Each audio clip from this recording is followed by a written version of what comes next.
അള്ളാഹു മാത്രമാണ് ഖാലിഖ്, അള്ളാഹു മാത്രമാണ് പടച്ചവൻ, അള്ളാഹു മാത്രമാണ് സട്ടാവ്. ഒരു വലിയനെ സംബന്ധിച്ച് നബി എന്ന് പറയാൻ പറ്റില്ല, റസൂൽ എന്ന് പറയാൻ പറ്റില്ല, പിന്നെ പടച്ചവൻ എന്ന് പറയാൻ പറ്റുമോ എന്നുള്ളത് ഒരു മുസ്ലിം ചിന്തിക്കുക പോലും ഇല്ലല്ലോ.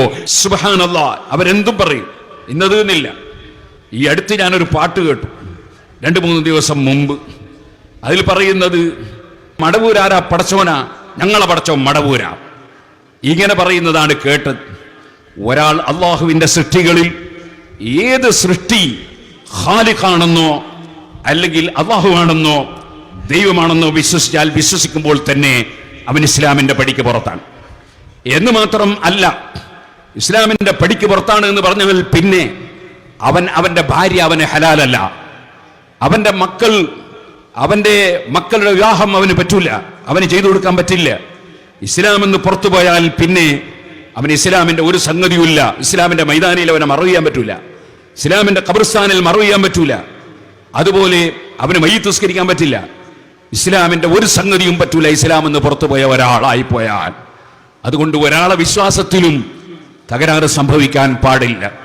എന്തും പറയാം, എന്തും ചെയ്യാം എന്ന് വിചാരിക്കാൻ പാടില്ല. അല്ലാഹു തആല പറഞ്ഞു, വഖാലൽ മസീഹു, ഈസാ നബി അലൈഹി സ്വലാം എന്താ പറഞ്ഞത്?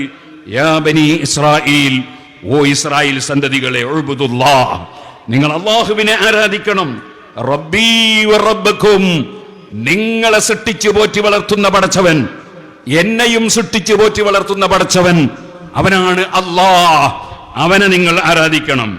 ഇന്നഹു മൻ യുശ്രിക് ബില്ലാഹ്, വല്ലവരും അല്ലാഹുവിൽ പങ്കു ചേർത്താൽ, അല്ലാഹുവിന് ഏതെങ്കിലും ഒരു പോയിന്റിൽ ഒരു പങ്കുകാരനുണ്ടെന്നോ കൂറുകാരനുണ്ടെന്നോ വിശ്വസിച്ചാൽ, ഏതെങ്കിലും ഒരു പോയിന്റിൽ പടച്ചവന് തുല്യനുണ്ടെന്ന് വിശ്വസിച്ചാൽ, ഫഖദ് ഹറമല്ലാഹു അലൈഹിൽ ജന്ന, അവന് സ്വർഗം അല്ലാഹു ഹറാമാക്കിയിരിക്കുന്നു നിശ്ചയം. അല്ലാഹുവിന്റെ വാക്ക് വളരെ ശ്രദ്ധേയമാണ്. ഫഖദ് ഹറമല്ലാഹു അലൈഹിൽ ജന്ന, അവന് സ്വർഗം അല്ലാഹു നിശ്ചയമായും ഹറാമാക്കിയിരിക്കുന്നു. വമഅവാഹുൻ നാർ, അവന്റെ സങ്കേതം നരകമാണ്. വമാലിൽ ളാലിമീന മിൻ അൻസാർ, ഈ ശിർക്ക് കൊണ്ട് ദുൽമ ചെയ്യുന്ന, അള്ളാഹുവിന് തുല്യരായി ഏതെങ്കിലും ഒരു വ്യക്തി, അത് ഈസാ നബി അലൈഹി സ്വലാം ആണെങ്കിലും, ഈസാ നബി ചില്ലറക്കാരനല്ല, മറിച്ച് മരിച്ച മയ്യത്തിനെ ഹയാത്താക്കുന്ന മുഅ്ജിസത്ത് കാണിച്ച പ്രവാചകനാണ്, റസൂലാണ് ഈസാ നബി അലൈഹി സ്വലാം. വെള്ളപ്പാണ്ട് രോഗം സുഖപ്പെടുത്തി കാണിച്ചു കൊടുത്ത മുഅ്ജിസത്ത് കാണിച്ച ആളാണ് ഈസാ നബി അലൈഹി സ്വലാം. അന്നീ അഖ്ലുഖു ലക്കും മിനത് തീനി കഹയ്യത്തി ത്വയ്രി ഫഅൻഫുഖു ഫീഹി ഫയകൂനു ത്വയ്റൻ ബിഇദ്നില്ലാഹ്, കളിമണ്ണ് കൊണ്ട് പക്ഷിയുടെ രൂപമുണ്ടാക്കി ഊതി പക്ഷിയായി പറപ്പിച്ച് കാണിച്ചു കൊടുത്ത നബിയാണ് ഈസാ നബി അലൈഹിസ്സലാം. ആ ഈസാ നബി അലൈഹിസ്സലാമിന്റെ പേരിൽ അള്ളാഹുവിന് ഉള്ള എന്തെങ്കിലും ഒരു വിശേഷണം ഈസാ നബി അലൈഹിസ്സലാമിന് ആരെങ്കിലും ചാർത്തിയാൽ, ആരെങ്കിലും വിശേഷിപ്പിച്ചാൽ, സുബ്ഹാനല്ലാഹ്, അല്ലാഹ് പറയാണ്, വമാലിൽ ളാലിമീന മിൻ അൻസാർ, ഏത് ശിർക്ക് ചെയ്യുന്നവരാണെങ്കിലും, ശിർക്ക് വിശ്വസിക്കുന്നവരാണ്, ശിർക്ക് യഥാർത്ഥത്തിൽ വിശ്വാസമാണല്ലോ, ശിർക്ക് ബഹുദൈവ വിശ്വാസമാണ്, ശിർക്ക് ഏകദൈവ വിശ്വാസമാണ് തൗഹീദ്. അങ്ങനെ ഒരുത്തന്റെ വിശ്വാസത്തിൽ ശിർക്ക് വന്നാൽ, മാലിൽ ളാലിമീന മിൻ അൻസാർ, ഒരു സഹായിയും അവനില്ല, ഒരു നബിയും സഹായിക്കൂല, ഒരു വലിയും സഹായിക്കൂല, ഒരു മലക്കും സഹായിക്കൂല. അള്ളാഹുവിന്റെ സഹായമില്ലാതെ ഒരാളെ സഹായവും കിട്ടൂലല്ലോ, അള്ളാഹുവിന്റെ സഹായം ഉണ്ടാവില്ല.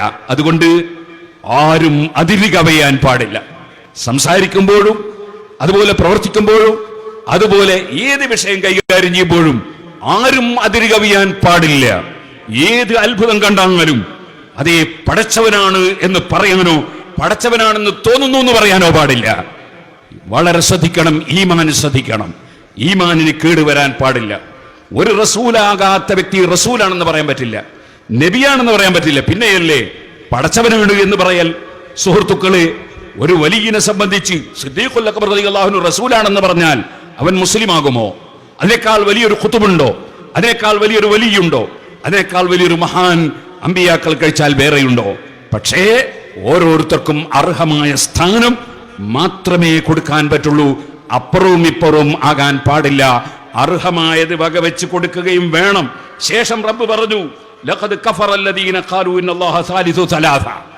അല്ലാഹു സുബ്ഹാനഹു വ തആല അതേ 3 ദൈവങ്ങളിൽ ഒരു ദൈവമാണ്. ഒന്ന് ഈസാ നബിയും, ഒന്ന് മറിയം ബീവിയും, ഒന്ന് അല്ലാഹു എന്ന് പറഞ്ഞവരും നിശ്ചയം അവിശ്വാസികളാണ്. വമാ മിൻ ഇലാഹിൻ ഇല്ലാ ഇലാഹുൻ വാഹിദ്, ഏകനായ അല്ലാഹു അല്ലാതെ വേറെ ഒരു ദൈവവും ഇല്ല. വൈലം യന്തഹു അമ്മാ യഖൂലൂൻ, അവർ പറയുന്നതിൽ നിന്ന് അവർ മാറി നിൽക്കുന്നില്ലെങ്കിൽ അതേ അല്ലാഹു പറയാൻ യമസ്സന്നല്ലദീന കഫറു മിൻഹും അദാബുൻ അലീം, അവിശ്വസിച്ച കക്ഷികൾക്ക് കഠിനമായ ശിക്ഷ നിശ്ചയമായും സ്പർശിക്കുക തന്നെ ചെയ്യും. അഫലാ യതൂബൂന ഇലല്ലാഹി വയസ്തഗ്ഫിറൂന, എന്തേ അവർ അല്ലാഹുവിലേക്ക് കേറിച്ച് മടങ്ങി പടച്ചവനോട് മാപ്പ് പറയാത്തത്? വല്ലാഹു ഗഫൂറുർ റഹീം, അല്ലാഹു തആല ധാരാളം പുറത്തു കൊടുക്കുന്നവരും റഹ്മത്ത് ചെയ്യുന്നവരുമാണ്. ഷഹാദത്ത് കലിമ ചൊല്ലി ഇസ്ലാമിലേക്ക് കടന്നു വരണം എന്ന് അല്ലാഹുവാണ് ഈസാ നബി അലൈഹിസ്സലാം എന്ന് പറഞ്ഞവരെയും അതുപോലെ 3 ദൈവങ്ങളിൽ ഒരുവനാണ് പടച്ചവൻ എന്ന് പറഞ്ഞവരെയും എല്ലാം വിമർശിച്ചുകൊണ്ട് അല്ലാഹു സുബ്ഹാനഹു വ തആല പഠിപ്പിക്കുകയാണ്. എന്നിട്ട് റബ്ബ് പറയാണ് മൽ മസീഹ് ഇബ്നു മറിയം, ഒരു മറിയമിന്റെ പുത്രനായ മസീഹ് ഈസാ നബി അലൈഹിസ്സലാം. ഒരുപാട് അമ്പിയാക്കളെ പേര് ഖുർആനിലുണ്ട്, അവിടെ ഒന്നും ആരാ മകനാണ് എന്ന് പറയുന്ന സ്വഭാവമില്ല. മൂസാ നബിയെ കുറിച്ച് പറയുമ്പോൾ അങ്ങനെ പറയാറുണ്ടോ? അതുപോലെ തന്നെ ആദം നബിയെ കുറിച്ച് പറയുമ്പോൾ പിന്നെ ബാപ്പ നേരത്തെ ഇല്ലാതെ സൃഷ്ടിക്കപ്പെട്ടതാണെന്ന് മനസ്സിലാക്കാം. ഇബ്രാഹിം നബിയെ കുറിച്ച് പറയുമ്പോൾ അങ്ങനെ പറയാറുണ്ട്, ഇന്നാളെ മകൻ എന്ന് പറയാറുണ്ടോ? ഈസാ നബിയെ കുറിച്ച് പറയുമ്പോൾ അല്ലാഹു തആല ഇബ്നു മറിയം എന്ന് പറഞ്ഞുകൊണ്ടേയിരിക്കും. കാരണം ദൈവപുത്രനാണെന്നൊരു കൂട്ടർ വാദിച്ചത് കൊണ്ടാണ് മറിയമിന്റെ പുത്രൻ എന്ന് അല്ലാഹു തആല ആവർത്തിച്ച് പറയുന്നു. മൽ മസീഹു ഇബ്നു മറിയം, മറിയമിന്റെ പുത്രൻ ഈസാ നബി അലൈഹിസ്സലാം ഇല്ലാ റസൂലുൻ ഖദ് ഖലത് മിൻ ഖബ്ലിഹി റുസുൽ, ആ ഈസാ നബിയുടെ സ്ഥാനം വകവെച്ച് കൊടുത്തേ പറ്റൂ. ഇല്ലാ റസൂൽ, അവിടുന്ന് അല്ലാഹു പറഞ്ഞേറ്റ റസൂലാണ്. ഖദ് ഖലത് മിൻ ഖബ്ലിഹി റുസുൽ, അതിനു മുമ്പും റുസലീങ്ങൾ കഴിഞ്ഞു പോയിട്ടുണ്ട്. ഉമ്മുഹു സിദ്ദീഖ, ആ ഈസാ നബിയുടെ ഉമ്മ മറിയം റളിയല്ലാഹു അൻഹാ അവർ വാദിച്ചതുപോലെ 3 ദൈവങ്ങളിൽ ഒരു ദൈവമല്ല, സിദ്ദീഖ, അതൊരു വലിയ സത്യമതിയായ മഹതിയായ പെണ്ണാണ്, വലിയ മഹത്വമുള്ള സ്ത്രീയാണ്. അപ്പോൾ ഏതൊരാൾക്കും പറയുമ്പോ അവർക്ക് അർഹതപ്പെട്ടത് പറയണം, അർഹതപ്പെടാത്തത് പറയാൻ പാടില്ല.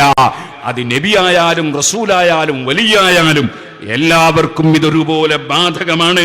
ഖുർആൻ പറയാണ് കാനായ യകുലാനി തആം, ഈസാ നബി അലൈഹിസ്സലാമും ഉമ്മ മറിയം ബീവിയും ഭക്ഷണം കഴിക്കുന്നവരല്ലേ?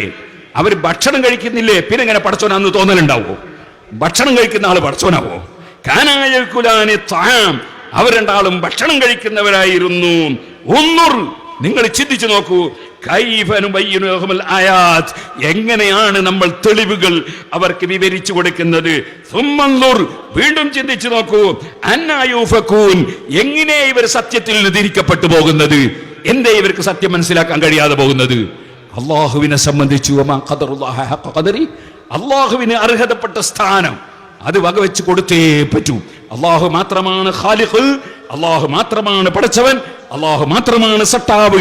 വേറെ ഒരാൾക്കും ഇവിടെ എന്റെ ഈ കൈവിരൽ ഉയർത്തുന്നത് പോലും അള്ളാഹു സൃഷ്ടിച്ചിട്ടല്ലാതെ എന്നെ കൊണ്ട് സൃഷ്ടിക്കാൻ സാധ്യമല്ല. ഞാൻ അതുമായി ഇടപെടുമ്പോൾ അള്ളാഹു അത് സൃഷ്ടിച്ചു തരണം. അതാണ് സുന്നത്ത് ജമാഅത്ത്. ഖാലിഖുൽ അഫ്ആൽ, ഖാലിഖു കുല്ലി ശൈഇ, സർവ്വ സൃഷ്ടികളെയും സൃഷ്ടിക്കുന്നവൻ അള്ളാഹുവാണ്. അതുകൊണ്ടാണ് യഥാർത്ഥത്തിൽ എന്ന് ഞാൻ പറയാൻ കാരണം, പരിശുദ്ധ ഖുർആനിൽ നേരത്തെ ഞാൻ ഓതി അന്നീ അഖ്ലുഖു ലക്കും മിനത്തീനി എന്ന് ഓതി. അതിന്റെ നേരെ അർത്ഥം ഞാൻ കളിമണ്ണിനാൽ സൃഷ്ടിക്കും എന്നാണ്. അവിടെ ഉദ്ദേശം ആ സൃഷ്ടിക്കുക എന്ന അർത്ഥത്തിൽ അല്ല, ഞാനത് രൂപപ്പെടുത്തുമെന്ന അർത്ഥത്തിൽ പറഞ്ഞ ഒരു ഖൽഖ് എന്ന വാചകമാണ്. ഏതുപോലെ അഹ്സനുൽ ഖാലിഖീൻ എന്ന് ഖുർആനിലുണ്ട്, അതിനർത്ഥം അല്ലാത്ത കുറെ പടച്ചവന്മാരുണ്ട് എന്നല്ല. അത് മുസവ്വിരീൻ, അതെ രൂപപ്പെടുത്തുന്ന പലരുണ്ട് എന്നർത്ഥത്തിലാണ് അവിടെ ഖാലിഖ് എന്ന് പറഞ്ഞു. ഏതുപോലെ നിങ്ങൾക്ക് കാണാം ഇമാം റാസി റളിയല്ലാഹു അൻഹു ലാ ഖാലിഖ ഇല്ലല്ലാഹ്, ലാ മുദബ്ബിറ ഇല്ലല്ലാഹ്, ലാ ഇലാഹ ഇല്ലല്ലാഹ് എന്നിങ്ങനെ ആവർത്തിച്ച് തഫ്സീർ റാസിയിൽ പറഞ്ഞ ഇമാം റാസി ചില വിഷയങ്ങളിൽ ചില തദ്ബീറുകൾ ഔലിയാക്കളുടെ അർവാഹികൾക്കുണ്ടെന്ന് ഇമാം റാസി തഫ്സീറിൽ രേഖപ്പെടുത്തിയിട്ടുണ്ട്. അതിന് നേരത്തെ പറഞ്ഞ ലാ മുദബ്ബിറ ഇല്ലല്ലാഹ് എന്ന് പറഞ്ഞതിനെതിരല്ല, അത് രണ്ടും റാസിയിലുള്ളതാണ്. അതിനർത്ഥം യഥാർത്ഥ നിയന്ത്രണം അള്ളാഹുവിന്റെ മാത്രമാണ്. യഥാർത്ഥ നിയന്ത്രണം അള്ളാഹുവിന് മാത്രമാണ്.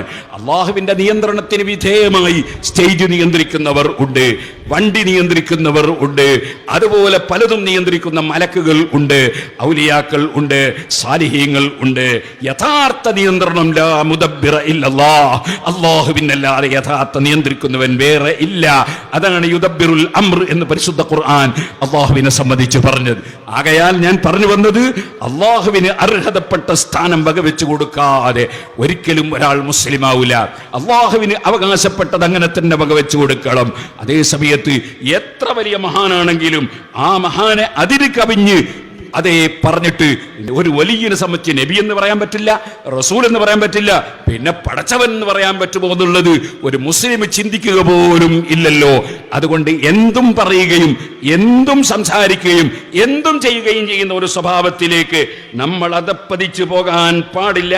പരിശുദ്ധ ഖുർആൻ അതാണ് ശേഷം വീണ്ടും പറയുന്നു, ഖുൽ അതഅബുദൂന മിൻ ദൂനില്ലാഹി മാ ലാ യംലികു ലക്കും ദർറൻ വലാ നഫ്ആ. നിങ്ങൾ അല്ലാഹുവിനെ കൂടാതെ നിങ്ങൾക്ക് ഒരു ഉപദ്രവമോ ഒരു ഉപകാരമോ ഉടമയാക്കാത്തവരെ ആരാധിക്കുകയോ. ഇവിടെ ഉടമസ്ഥാവകാശം അല്ലാഹുവിന് മാത്രമേ ഉള്ളൂ. അതാണ് ലഹുൽ മുൽക്ക്, അധികാരം മുഴുവനും അല്ലാഹുവിനാണ് എന്ന് പറഞ്ഞാൽ അതിനർത്ഥം ഇവിടെ മുഖ്യമന്ത്രിക്ക് മുഖ്യമന്ത്രിയുടെ അധികാരം ഇല്ലെന്നല്ല. അത് അല്ലാഹു കൊടുക്കുന്ന അധികാരം കൊടുക്കുന്ന സമയത്ത് കിട്ടും. ഖുലില്ലാഹുമ്മ മാലിക്കൽ മുൽക്കി തുത്തിൽ മുൽക മൻ തശാഉ വതൻസിഉൽ മുൽക മിമ്മൻ തശാ. അതേ പരിശുദ്ധ ഖുർആൻ വ്യക്തമായി പറഞ്ഞൊരു ആശയമാണ്. അള്ളാഹു അപ്പോൾ കൊടുക്കുന്ന അധികാരം കൊടുക്കുന്ന സമയത്ത് കൊടുക്കുന്നവർക്ക് ലഭിക്കും. അത് പല അധികാരങ്ങളും ഉണ്ട്. ആത്മീയമായ അധികാരങ്ങളുള്ളവരുണ്ട്, ഭൗതികമായ അധികാരങ്ങളുള്ളവരുണ്ട്. അതൊക്കെ അള്ളാഹു അപ്പോൾ കൊടുക്കുന്നതാണ്. അതേ സമയത്ത് ഒരു ഉപകാരവും ഉപദ്രവവും സ്വന്തമായി ഉടമയാക്കുന്ന ഒരു വ്യക്തിയും ഒരു സൃഷ്ടിയും ഇല്ല. അത് അള്ളാഹുവിന് മാത്രമുള്ളതാണ്. അതാണ് മാ ലാ യംലികു ലക്കും ദർറൻ വലാ നഫ്ആ. നിങ്ങൾക്ക് ഒരു ഉപകാരവും ഉപദ്രവവും അള്ളാഹു അല്ലാതെ ഉടമയാക്കുന്നില്ല. അവൻ ഉദ്ദേശിക്കുന്നവർ മുഖേന അവൻ നടത്തും. അതിൽ മലക്കുകൾക്ക് പലതും അല്ലാഹു നൽകുന്നുണ്ട്, അതുപോലെ അമ്പിയാക്കൾക്ക് നൽകുന്നുണ്ട്, ഔലിയാക്കൾക്ക് നൽകുന്നുണ്ട്, ഭരണാധികാരികൾക്ക് നൽകുന്നുണ്ട്, പോലീസിന് നൽകുന്നുണ്ട്, കോടതിക്ക് നൽകുന്നുണ്ട്. അങ്ങനെ പലർക്കും പല അധികാരങ്ങളും നൽകുന്നുണ്ട്. അതൊക്കെ അല്ലാഹു അപ്പോൾ നൽകുന്ന അധികാരം മാത്രം. അല്ലാതെ ഒരുടമസ്ഥാവകാശവും അല്ലാഹുവിനല്ലാതെ ഒരു ചെറിയ വിരലനക്കാൻ പോലും ഒരു സൃഷ്ടിക്കും അല്ലാഹു അപ്പോൾ കഴിവ് കൊടുത്താലേ അല്ലാതെ ഇല്ല. അതാണ് ഖാലിഖു കുല്ലി ശൈഇ, മുഴുവൻ വിഷയങ്ങളും മുഴുവൻ വസ്തുക്കളും സൃഷ്ടിക്കുന്ന പടച്ചവൻ. വല്ലാഹു ഹുവസ് സമീഉൽ അലീം. അല്ലാഹു തആല എല്ലാം സ്വന്തമായി കേൾക്കുന്നവനാണ്, സ്വന്തമായി അറിയുന്നവനാണ്. നമ്മളൊന്നും സ്വന്തം കേൾക്കുന്നവരല്ല, അല്ലാഹു കേൾപ്പിച്ചിട്ട് കേൾക്കുന്നവരാണ്. സ്വന്തമായി അറിയുന്നവരല്ല, അല്ലാഹു അറിയിച്ചിട്ട് അറിയുന്നവരാണ്. ഖുൽ യാ അഹ്ലൽ കിതാബ് ലാ തഅലൂ ഫീ ദീനികും. ഓ കിതാബുകാരെ, അതാ ഞാൻ നേരത്തെ പറഞ്ഞ മൗലവിമാര്. ഏത് മൗലവിമാര്? ചിന്തിക്കാത്ത മൗലവിമാര്. അത് ഫഖീഹല്ല, ഇത്ര മൗലവിമാരുടെ പേരുണ്ടാവും. ലാ തഗ്ലൂ ഫീ ദീനികും. നിങ്ങൾ നിങ്ങളുടെ ദീനിൽ ഒരിക്കലും അതിര് കവിഞ്ഞു പോകാൻ പാടില്ല. ഗൈറൽ ഹഖ്, ഹഖല്ലാതെ സത്യമല്ലാതെ. വലാ തതബിഉ അഹ്വാഅ ഖൗമിൻ ഖദ് ളല്ലു, പിഴച്ചുപോയ വിഭാഗത്തിന്റെ തടീച്ചയെ നിങ്ങൾ ഫോളോ ചെയ്യാൻ പാടില്ല. വഅളല്ലു മിൻ ഖബ്ലു വഅളല്ലു കസീറൻ, അവർ പലരെയും പിഴപ്പിച്ചവരുമാണ്. വളല്ലു അൻ സവാഇസ് സബീൽ, അവർ ശരിയായ മാർഗം സുന്നത്തി ജമാഅത്തിൽ പിഴച്ചുപോയവരാണ്. ഈ സുന്നത്തി ജമാഅത്തിൽ പിഴച്ചുപോയ വ്യാജ തരീഖത്തുകാരുടെയോ അല്ലെങ്കിൽ അതേ ഔലിയാക്കളെ സംബന്ധിച്ച് തെറ്റായ വിശ്വാസം വെച്ച് പുലർത്തുന്നവരെയോ അമ്പിയാക്കളെ സംബന്ധിച്ച് തെറ്റായ വിശ്വാസം വെച്ച് പുലർത്തുന്നവരെയോ ഒന്നും മുസ്ലിം സമുദായം പിന്തുടരാൻ പാടില്ല. മറിച്ച് അഹ്ലുസ് സുന്നത്തി വൽ ജമാഅ, അമ്പിയാക്കൾക്ക് മുഅ്ജിസത്തുണ്ട്, ഔലിയാക്കൾക്ക് കറാമത്തുണ്ട്. അത് ഏത് കാലത്തുമുണ്ട്. ഏതെങ്കിലും പുത്തൻവാദികൾ പറയും പോലെ മരണപ്പെട്ട കറാമത്തില്ല, അങ്ങനെയും പറയാൻ പാടില്ല. കറാമത്തുകൾ അല്ലാഹു സുബ്ഹാനഹു വ തആല അവർക്ക് കറാമത്ത് നൽകുന്നുണ്ട്. മരിച്ചാൽ കറാമത്ത് വർദ്ധിക്കല്ലാതെ കുറയൂല, കറാമത്ത് വർദ്ധിക്കുകയാണ്. പക്ഷേ എല്ലാറ്റിനും എല്ലാ വിഷയത്തിലും ഓരോന്നിനും അർഹതപ്പെട്ട സ്ഥാനം ഓരോരുത്തർക്കും വകവെച്ചു കൊടുക്കണം. അതിൽ കവിഞ്ഞ് വകവെച്ചു കൊടുക്കുകയും ചെയ്യരുത്. ഞാൻ ഈ കാര്യം പ്രത്യേകമായി ഓർമ്മപ്പെടുത്തുകയാണ്. അല്ലാഹു സുബ്ഹാനഹു വ തആല ശരിയായ സുന്നത്ത് ജമാഅത്തിന്റെ അഖീദയിലായി ജീവിച്ച് മരിക്കാൻ നമുക്കെല്ലാവർക്കും തൗഫീഖ് നൽകുമാറാകട്ടെ.